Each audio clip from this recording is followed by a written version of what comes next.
एक जानवर में, बड़े जानवर में 7 लोग कुर्बानी कर सकते हैं। एक बड़े जानवर में 7 लोग, मैक्सिमम 7 लोग।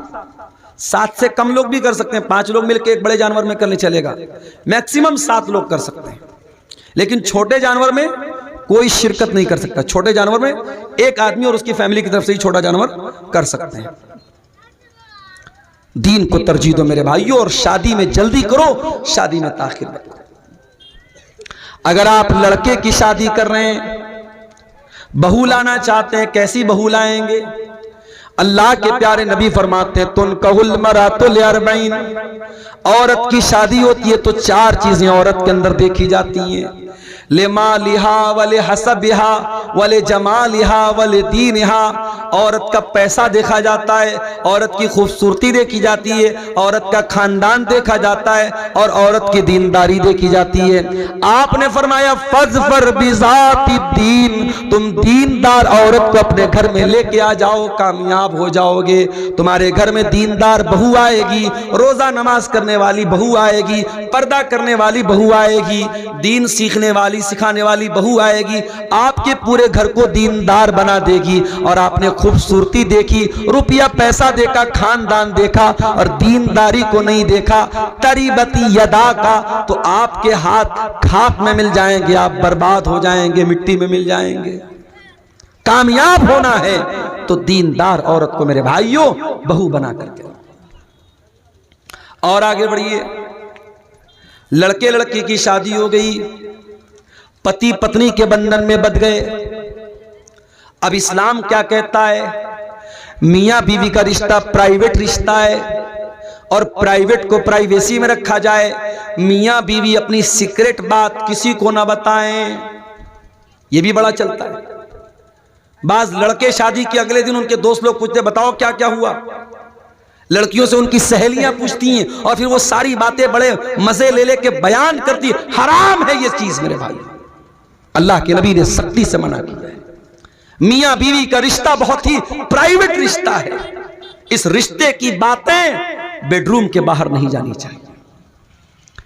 इसीलिए अल्लाह ताला कुरान में कहता है, हुन्ना लिबासुल लकुम व अंतुम लिबासुल लहुन्ना, तुम अपनी बीवियों के लिए लिबास हो, तुम्हारी बीवियां तुम्हारे लिए लिबास हैं। लिबास जो होता है ना, एक तो लिबास ऊपर से इंसान पहनता है, और एक लिबास वो होता है जो इंसान की बॉडी के साथ अटैच होता है। इंसान बनियाइन पहने हुए है, अब बनियाइन एक प्राइवेट चीज है, तो अल्लाह ताला ने कहा कि मियां बीवी एक दूसरे के लिए लिबास है। अब लिबास में प्राइवेसी भी आ गई और लिबास में खूबसूरती भी आ गई। यानी शौहर की जिंदगी में बीवी खूबसूरती बन के आती है, बीवी की जिंदगी में शौहर खूबसूरती बन के आता है, और दोनों एक दूसरे के लिए प्राइवेसी होते हैं, एक दूसरे का राज बन जाते हैं, एक दूसरे के राज की हिफाजत करते हैं। और आगे बढ़िए, शादी हो गई, जिंदगी की गाड़ी आगे बढ़ रही है। अब ऐसा तो नहीं है कि शौहर की हर बात बीवी को अच्छी लगेगी, बीवी की हर बात शौहर को अच्छी लगेगी। कभी तो झगड़ा होगा, कभी तो मसला होगा। कुरान कहता है अगर कभी मसला हो जाए, फ़इज़ूहुन्ना, तो ऐ शौहरो तुम अपनी बीवी को समझाओ, अगर समझ जाए तो अच्छी बात है। वहजुरूहुन्ना फिल मज़ाज, अगर बातचीत से नहीं समझ पा रही हैं, फिर भी नाफरमानी कर रही हैं, फिर भी बदतमीजी कर रही हैं, फिर भी बदजबानी कर रही हैं, तो कुरान कहता है बिस्तर अलग कर दो। अगर बिस्तर अलग करने से भी मामला हल नहीं हो रहा है, तो कुरान कहता है वज़रिबूहुन्ना, हल्की मार उनको मार सकते हो, हल्की चपत लगा सकते हो, हल्की मार मार सकते हो। इस्लाम ये नहीं कह रहा है अगर बीवी ने खाने में नमक तेज कर दिया तो तलाक दे दो, बीवी ने कपड़े पर प्रेस किया, कपड़ा जल गया तो तलाक दे दो। आज इस्लाम के दुश्मनों को मसाला हमने दिया है। कल बनारस में मेरी तकरीर थी और टॉपिक यही था मेरा कि इस्लाम औरतों के लिए दीन रहमत है। उस तकरीर में मैंने कहा था कि आज मुसलमान की हरकतों की वजह से इस्लाम बदनाम होता है। जाओ कुरान की कोई एक आयत लाके दिखा दो, नबी की कोई एक हदीस लाके दिखा दो, जिससे यह साबित होता हो कि तलाक तलाक तलाक कह देने से तलाक हो जाता। खिलवाड़ बना के रखा है, तमाशा बना के रखा है, इतना मजबूत रिश्ता, उसको बस तलाक तलाक तलाक बोल दिया, खत्म हो गया। शौहर शराब पी करके आया, खाना खाने लगा, नमक तेज है, मसाला तेज है, जा मैं तुझको तलाक देता हूं, तलाक तलाक तलाक, हो गई तलाक। तलाक कोई खिलवाड़ नहीं है मेरे भाई। तलाक का पूरा एक तरीका है, पूरा एक प्रोसेस है। और तलाक के पहले इस्लाम ये कहता है पहले समझा लो, पहले बिस्तर अलग कर दो, अगर जरूरत पड़े तो हल्की मार भी मार लो। अगर इन सबसे भी मसला हल ना बने, मसला हल ना हो, तो कुरान कहता है फबासु हकमम मिन अहलिही व हकमम मिन अहलिहा। लड़के के घर वालों से किसी एक को पंच बना लो, लड़की के घर वालों में से किसी एक को पंच बना लो, और दोनों पंच मिलकर के गौर करें और रिश्ते को बचाने की कोशिश करें। जब ये सारे प्रयास, ये सारी कोशिशें जब विफल हो जाएं, नाकाम हो जाएं, तब इस्लाम कहता है अब तुम तलाक दे सकते हो। और तलाक एक बार में नहीं देना है, अत-तलाक़ु मर्रतान, एक बार नहीं 2 बार तुम तलाक दे सकते हो, 2 बार तुम तलाक दे सकते हो।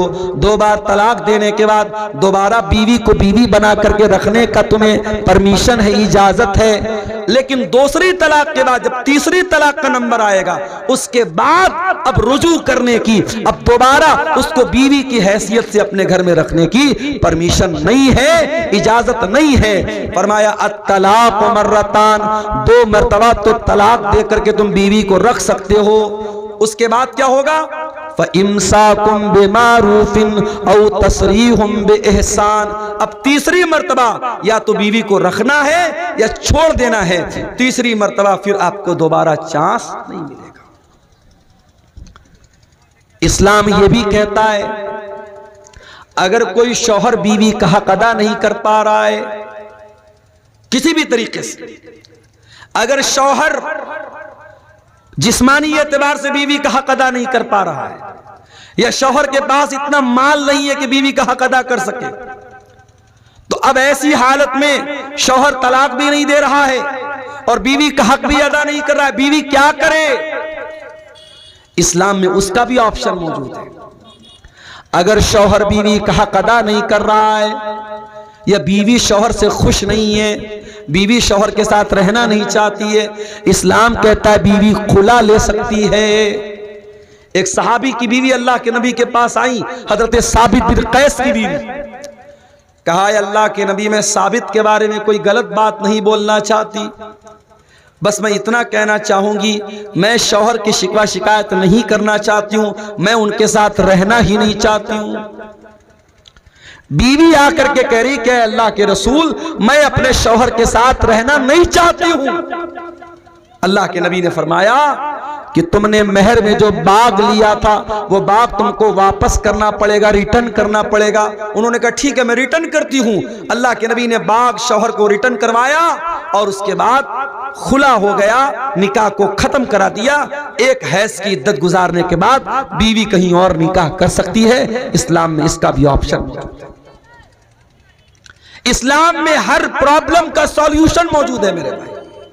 जानते हो, अगर शौहर अपनी बीवी को गलत काम करता हुआ देख ले और उसके पास 4 गवाह नहीं है, इस्लाम में अगर कोई जिना कर रहा है और कोई ये ब्लेम कर रहा है कि वो आदमी जिना कर रहा है, तो इस्लामी कानून क्या कहता है कि 4 गवाह होने चाहिए।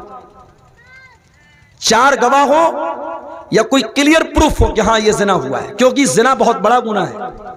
किसी के कह देने से कि फला ने जिना कर लिया जिना साबित नहीं होता। जिना अगर किसी का के ऊपर जिना का इल्जाम लगाया जा रहा है, इस्लाम कहता है 4 गवाह होने चाहिए। अब मान लो बीवी को शौहर ने देख लिया कि बीवी गलत काम कर रही है। अब जाहिर है शौहर 4 गवाह तो नहीं ला सकता हमेशा, जरूरी नहीं कि उस चीज को देखने के लिए 4 गवाह मौजूद हो। 4 गवाह नहीं है। अब एक इज्जतदार आदमी ये मंजर देखने के बाद अपनी बीवी के साथ रहना भी नहीं चाहता। अदालत में जाकर के अगर ये बोलता है कि मैंने अपनी बीवी को ज़िना करते हुए देखा है, इस्लामी अदालत पूछेगी तेरे पास 4 गवाह हैं? ये बोलेगा 4 गवाह नहीं है। इस्लामी अदालत का कानून क्या है? अगर किसी औरत पर आपने ज़िना का इल्जाम लगाया और आपके पास प्रूफ नहीं है, आपके पास 4 गवाह नहीं है, तो इल्जाम लगाने वाले को 80 कोड़े मारे जाएंगे। अब शौहर ने अपनी बीवी को देखा ये काम करते हुए, 4 गवाह नहीं है, अब करे तो क्या करे?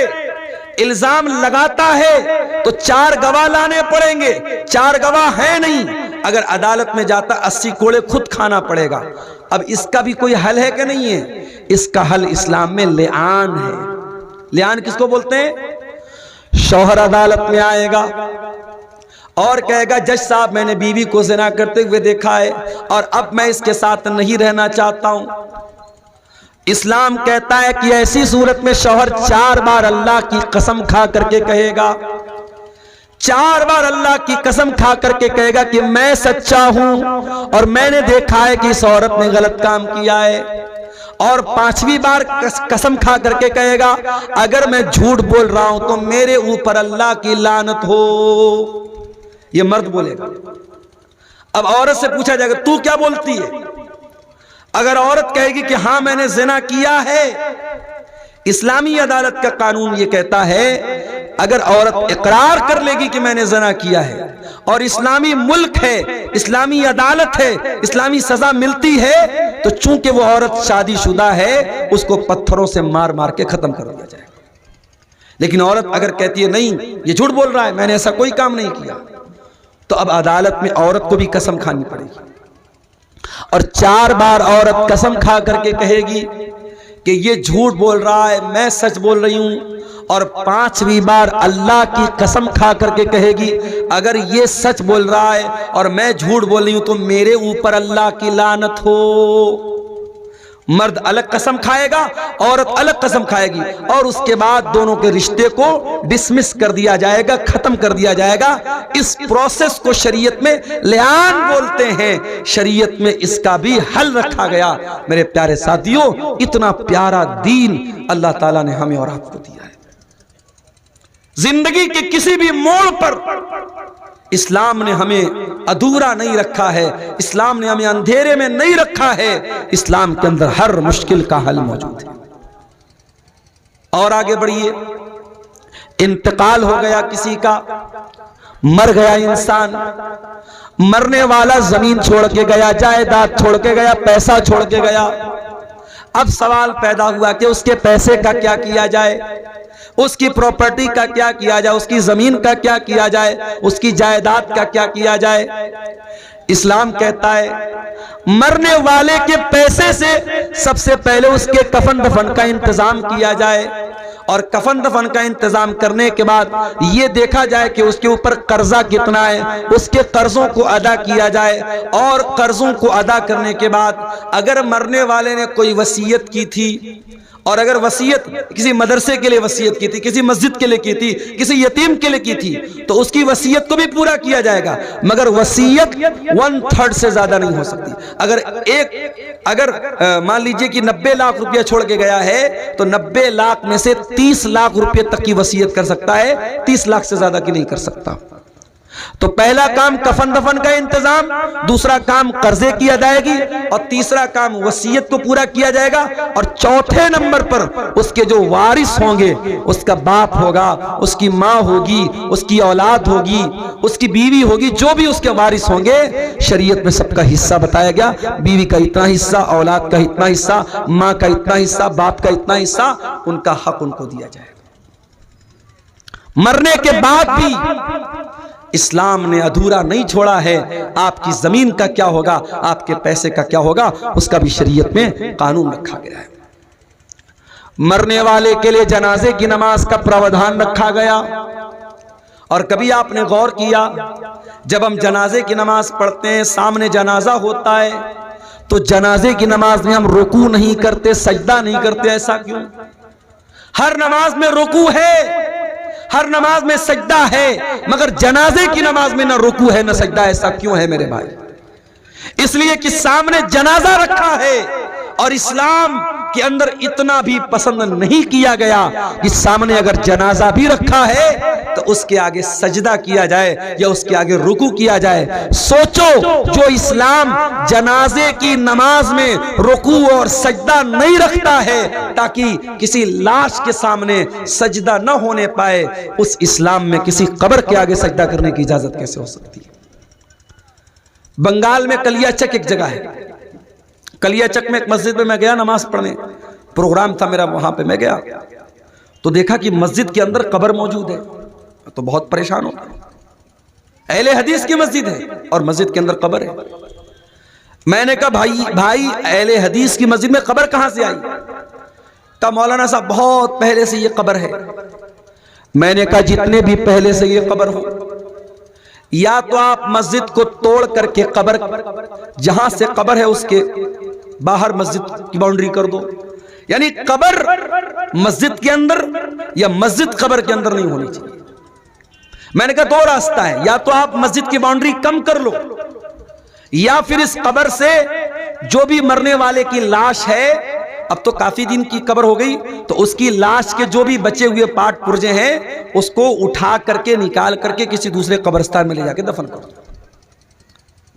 लोगों ने कहा मौलाना साहब आज तक तो किसी ने बयान ही नहीं किया। मैंने कहा मैं बता रहा हूं भाई, मसला यही है, जाके फतवा ले लो। जुमा मैंने वहां पढ़ाया, जुमा में भी मैंने ये बात बयान की, और मेरे ये जुमा का बयान करने के कुछ दिनों के बाद मौलाना जर्जीस साहब का भी वहां प्रोग्राम हुआ। उन्होंने भी अपनी तकरीर में यह बात कही कि कब्र को मस्जिद से निकाला जाए। अल्हम्दुलिल्लाह उस पर अमल हुआ और अब वहां से मस्जिद से कब्र को हटाया गया। ये कोई मामूली मसला नहीं है मेरे भाई, ये बहुत सख्त मसला है। अल्लाह के नबी ने अपनी वफात के लम्हात में, अपने आखिरी लम्हात में भी कहा था, लानल्लाहुल यहूद वन नसारा, अल्लाह की लानत हो यहूदियों के ऊपर, अल्लाह की लानत हो ईसाइयों के ऊपर। इत्तखज़ू क़ुबूर अंबियाइहिम मसाजिद, उन्होंने अपने नबियों की कब्रों को मस्जिद बना लिया, सजदा करने की जगह बना लिया। इस्लाम में कब्र के आगे सजदा करने की इजाजत नहीं है, इसीलिए जनाजे की नमाज में भी आप सजदा नहीं करते, रुकू नहीं करते। अच्छा, जनाजे की दुआ कितने लोगों को याद है? जरा हाथ उठा के बताओ तो, कितने लोगों को याद है? ईमानदारी से बताना, झूठ मूठ हाथ मत उठाना। देखिए इतना बड़ा मजमा है और काफी लोग ऐसे हैं जो हाथ नहीं उठा पा रहे, ये अफसोस की बात है। आप अपने दुनिया के कामों में बहुत माहिर हैं, अपनी राजनीति के मामले में बहुत माहिर हैं, अपनी खेती बाड़ी के बारे में बहुत जानकार हैं, लेकिन आपको जनाजे की नमाज की दुआ तक नहीं आती। ये अफसोस की बात नहीं है। जनाजे की नमाज में अल्लाहु अकबर का इमाम साहब ने पहली तकबीर के बाद सूरह फातिहा पढ़ेगा, बिस्मिल्लाहिर्रहमानिर्रहीम, अल्हम्दुलिल्लाहि रब्बिल आलमीन, अर्रहमानिर्रहीम, मालिकि यौमिद्दीन, इय्याका नअबुदु व इय्याका नस्तईन, इहदिनस सिरातल मुस्तकीम, सिरातल लज़ीना अनअमता अलैहिम गैरिल मग़दूबि अलैहिम वलद्दाल्लीन, आमीन। सूरह फातिहा पढ़ेगा, उसके बाद कोई सूरत मिला लेगा, बिस्मिल्लाहिर्रहमानिर्रहीम, कुल हुवल्लाहु अहद, अल्लाहुस समद, लम यलिद वलम यूलद वलम यकुल लहू कुफुवन अहद। उसके बाद इमाम कहेगा अल्लाहु अकबर। इसमें रफ़ा-ए-दैन कर भी सकते, नहीं भी कर सकते, दोनों तरीका जायज़ है। अगर आप चारों मरतबा रफ़ा-ए-दैन करें तो भी चलेगा, और सिर्फ एक मरतबा रफ़ा-ए-दैन करके हाथ बांधे रहे तो भी चलेगा। एक बार अल्लाहु अकबर का, सूरह फातिहा पढ़ा, कोई सूरत पढ़ी, अब दूसरी मरतबा इमाम ने अल्लाहु अकबर का, आप क्या पढ़ेंगे? आप अल्लाहुम्मा सल्ली अला मुहम्मद व अला आलि मुहम्मद कमा सल्लैता अला इब्राहीम व अला आलि इब्राहीम इन्नका हमीदुम मजीद, अल्लाहुम्मा बारिक अला मुहम्मद व अला आलि मुहम्मद कमा बारकता अला इब्राहीम व अला आलि इब्राहीम इन्नका हमीदुम मजीद। दुरूद शरीफ पढ़ा, फिर इमाम ने कहा अल्लाहु अकबर। अब ये तीसरी तकबीर है। अब इसमें आप जनाजे की दुआ पढ़ें। जनाजे की कई दुआएं हैं, छोटी छोटी दुआ भी है, थोड़ी लंबी दुआ भी है। एक दुआ जो बहुत मशहूर है, शायद जिनको याद है ये वाली दुआ याद होगी, अल्लाहुम्मा अग़फ़िर li हय्यिना व मय्यितिना व शाहिदिना व गायबिना व सगीरिना व कबीरिना व ज़करिना व उन्साना, अल्लाहुम्मा मन अहयैतहु मिन्ना फ़अहयिही अलल इस्लाम व मन तवफ़्फ़ैतहु मिन्ना फ़तवफ़्फ़हु अलल ईमान, अल्लाहुम्मा ला तहरिमना अजरह व ला तफ़्तिन्ना बादा। ये दुआ है, इतनी तो कम से कम आपको याद होनी चाहिए। इस दुआ का मतलब क्या है? अल्लाहुम्मा अग़फ़िर लि हय्यिना, ऐ अल्लाह हमारे जिंदों को बख्श दे, व मय्यितना, हमारे मुर्दों को बख्श दे। अल्लाहुम्मा अग़फ़िर लि हय्यिना व मय्यितना व शाहिदिना व गायबिना, जो मौजूद है उनको भी बख्श दे, जो मौजूद नहीं है उनको भी बख्श दे। ऐ अल्लाह हमारे मर्दों को भी बख्श दे, हमारी औरतों को भी बख्श दे, हमारे बच्चों को भी बख्श दे, हमारे जिंदों को भी बख्श दे, हमारे मुर्दों को भी बख्श दे। सारे लोगों की बख्शिश की दुआ करते हैं आप जनाज़े की नमाज़। उसके बाद आप क्या कहते हैं? अल्लाहुम्मा मन अहयैतहु मिन्ना फअहयिही अलल इस्लाम, ऐ अल्लाह तू जिसे जिंदा रखे उसे इस्लाम पर जिंदा रखे। वो मन तवफ़्फ़ैतहु मिन्ना, और जिसे तू मौत दे दे फ़तवफ़्फ़हु अलल ईमान, ऐ अल्लाह तू उसे ईमान पर मौत दे। अल्लाहुम्मा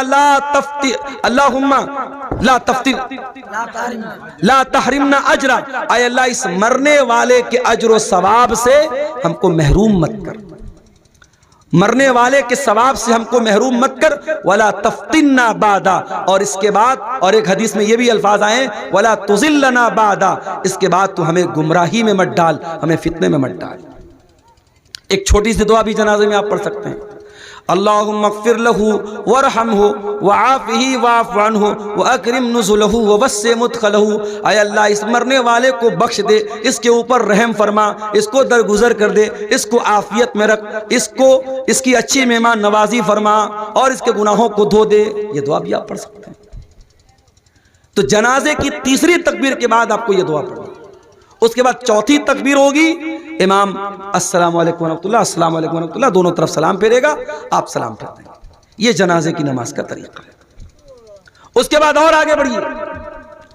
अब आप जनाजा पढ़ चुके, अब मुर्दे को कब्रिस्तान लेके जा रहे हैं।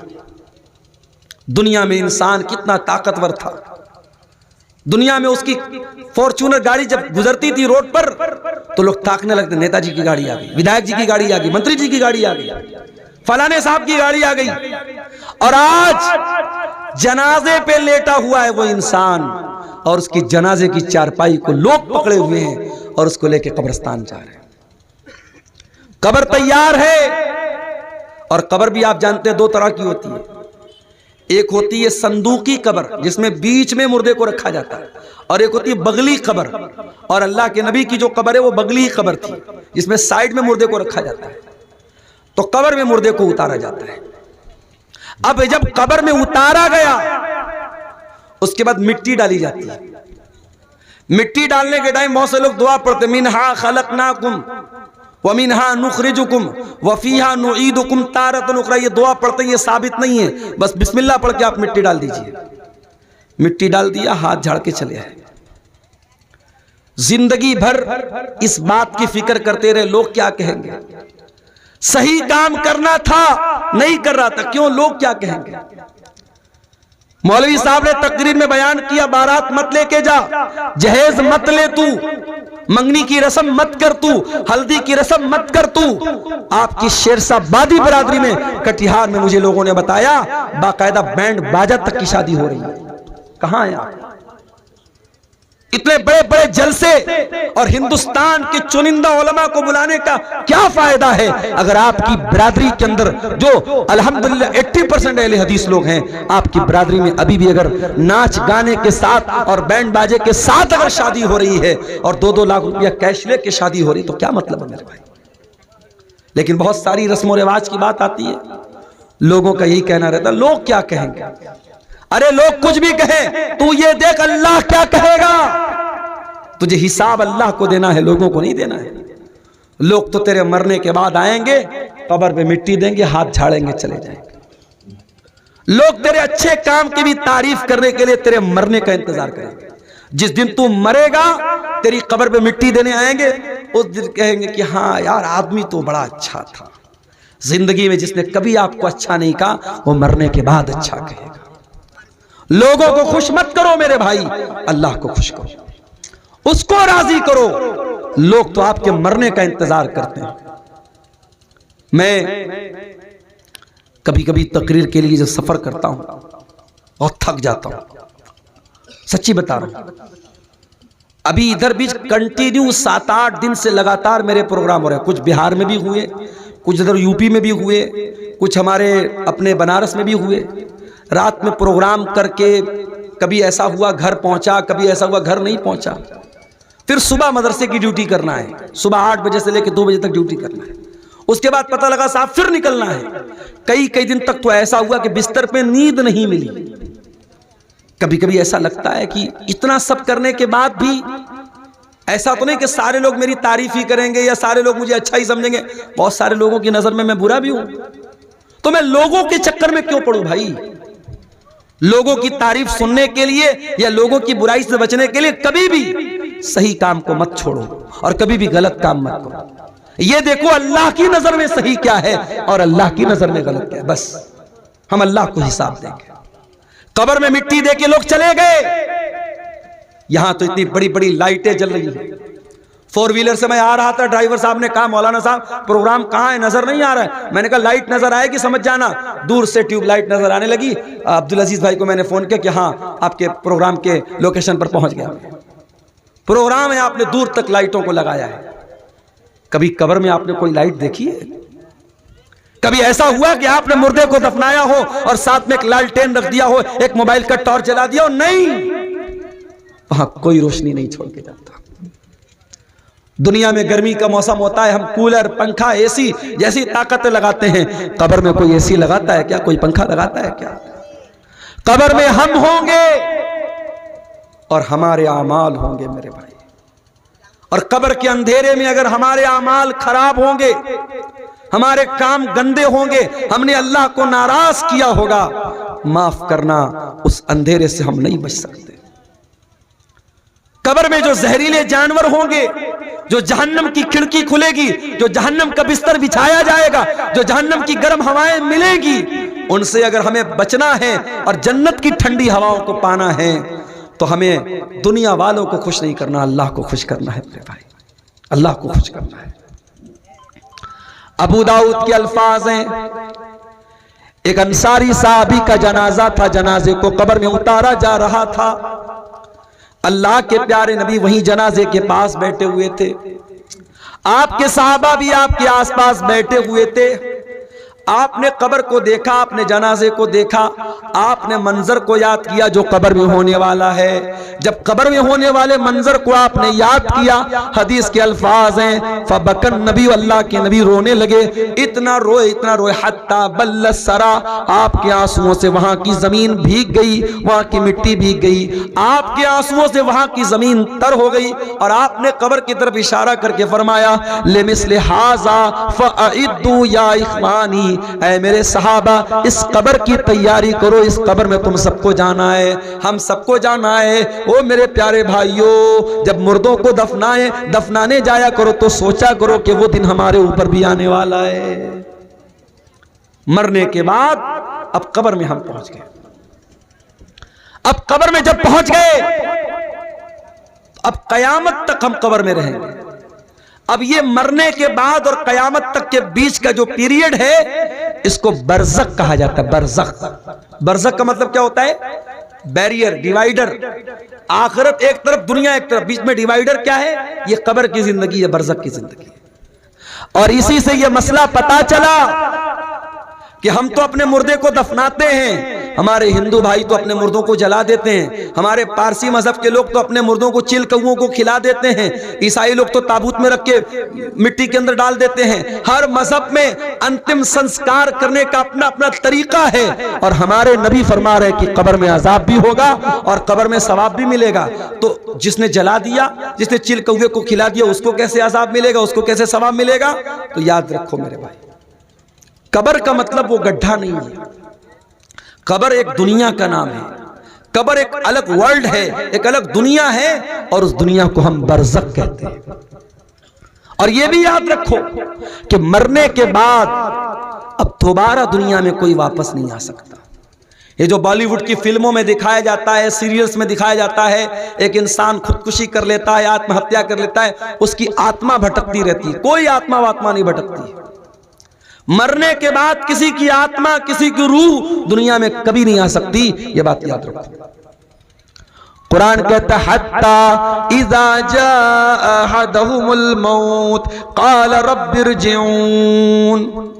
जब इंसान को मौत आ जाती है अल्लाह से कहता है अय अल्लाह एक चांस और दे दे, एक मौका और दे दे, रब्बिरजिऊन, एक बार दुनिया में दोबारा आने का मौका दे दे, लअल्ली अअमलु सालिहन फीमा तरक्तु, अय अल्लाह मैं वादा करता हूँ, मैं प्रॉमिस करता हूँ, मैं दुनिया में एक चांस तू और दे दे, मैं कोई गुनाह का काम नहीं करूंगा, कोई तुझे नाराज करने वाला काम नहीं करूंगा, अय अल्लाह मैं नेक अमल करूंगा, मैं अच्छा अमल करूंगा। अल्लाह फरमाएगा कल्ला इन्नहा कलिमतुन हुवा क़ाइलुहा व मिन वराइहिम बरज़खुन इला यौम युबअतून। ऐ मेरे बंदे, तेरी ये विश पूरी होने वाली नहीं है, तेरी ये आरज़ू पूरी होने वाली नहीं है, अब तू क़यामत तक बरज़ख में रहेगा, तू कब्र की जिंदगी गुजारेगा, बरज़ख की जिंदगी गुजारेगा।